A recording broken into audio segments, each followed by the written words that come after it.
Missy K here on the Book Fix. Today my review is of The Selection by Kiera. This is not a book that I was ever planning on picking up. It sounded stupid to me.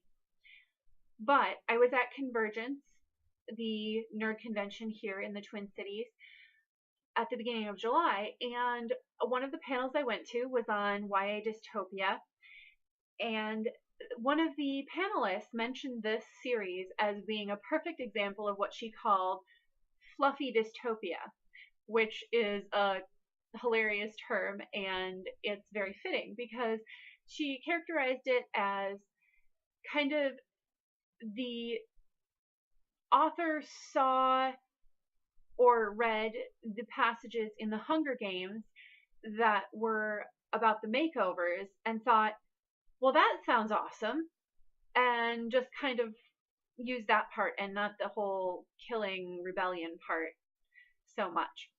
So this is a fluffy dystopia.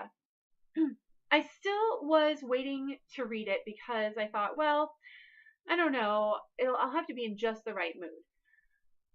And I was in the right mood this week because I was going through what I call a book slump, where I start a whole bunch of books and I just can't seem to get into them, even books that I know very well I would love under normal circumstances, and I just can't get into them. So what I need when I'm in a book slump is a completely entertaining, non-challenging book. And I thought, this is the perfect time to read this. It was. This book has a lot of ridiculous things in it. It's everything from the names. I should probably kind of go over the plot a little bit, I suppose. The plot is, it's way far in the future. America collapsed because China invaded trying to get their money back. That's not really going, why would they invade? Whatever. So China invaded, trying to get their money back, and then there was all of this other stuff, and eventually a new country rose up to take the place of the United States, and it is called Ilea, because it is. It's named after some dude. Whatever. It's unimportant, at least as of yet, and whatever.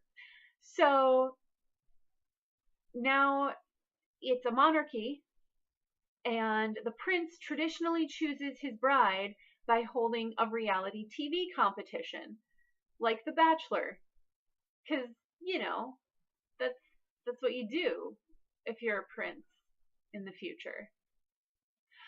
So this girl, she's got a boyfriend that she's in love with, and he's like, oh, but I can't provide you that kind of life, and I'll just never know. I'll just blame myself for holding you back. So I think that you should apply to be in the selection, because you have to apply. They don't force people, but almost everyone does. So she does, and oh my gosh, she gets chosen. What? Yeah, I know, there wouldn't be a book otherwise. So she's in the selection, and oh, Prince Maxon is not as awful as I thought. Oh, yeah, so that's his name, Prince Maxon. Sounds like wax on. And her name is America Singer. Guess what she's about? She sings and plays music, and also she is like way into freedom and equality and stuff. I know. Yeah. It's a pretty fitting name, isn't it? But that's nothing compared to what the other girls' names are. We've got Emika. We've got Burial, like Ariel, only with a B, and also sounds like putting someone in the ground. And this is my favorite. There's a tiny girl whose name is Tiny. And no, it's not a nickname. That's just her name. Her name is Tiny. Why not? And some of the other countries in this future world also have hilarious names. So there's let's see if I can remember it. Swendway, Swendway, and Hondaragua, because everyone just decided to like smush their names together when they joined up as countries. Sure, sure, why not? So, anyway, this country has like a really strict caste system, and she is like a lower caste person. And honestly, you really don't need to know all of this. Basically, just know that if you read these books, I mean, I haven't gotten to the others yet, but I will. I will, because these are super entertaining. So just know there is, it is a dystopia technically, but really it's about the pretty dresses and the lovely food. That's what it's about. Also, Prince Maxon is hot, I guess. The characters are rather poorly fleshed out. They're all just stereotypes. You will have to suspend disbelief on the world building a lot. And descriptions manage to be kind of elaborate without actually giving any details. Like, the wallpaper was lovely and there was a lush rug. America is super nice. She's so nice and she's pretty, but she doesn't know she's pretty.